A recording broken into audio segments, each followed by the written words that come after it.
আসসালামু আলাইকুম friends, welcome to আরজেস stories. হঠাৎ সন্ধ্যাবেলায় বড়মশাই বলল, চলো আজকে আমাদের নতুন কিচেনের ডাইনিং টেবিলটা চুজ করে আসি।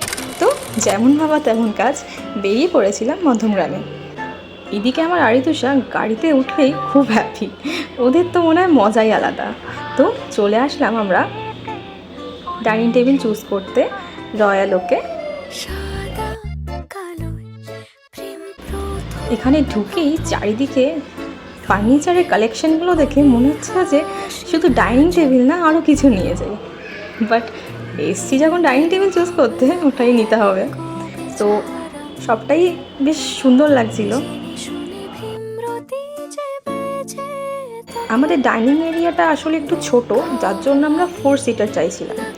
তো সেই হিসাবেই 4 সিটার আমরা নানান রকম দেখতে দেখতে একটা পেয়ে গেছিলাম। আমাদের এইটা খুব পছন্দ হয়েছিল, মানে আমরা চাইছিলাম যে একটু রাউন্ড শেপের হয়। সিলেক্ট করেছিলাম। কেমন লাগছে বলবেন ডাইনিং টেবিলটা? এগুলো চুজ করতে করতে অনেকটাই রাত হয়ে গেছিলো। সো বড়মশাইকে বললাম, চলো রাত্রের ডিনারটা নয় বাইরে থেকেই সেরে ফেলি। সো চলে এসেছিলাম শেরে পাঞ্জাবে।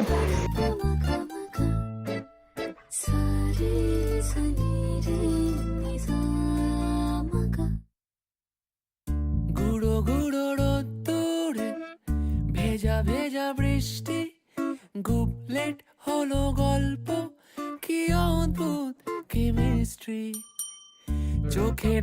ওখান থেকে ডিনারটা কমপ্লিট করে আমরা বেরিয়ে পড়েছিলাম। তো আজকের এই ভিডিওটা ভালো লেগে থাকলে লাইক, শেয়ার, কমেন্ট করে আমার পাশে থাকবেন। Good night.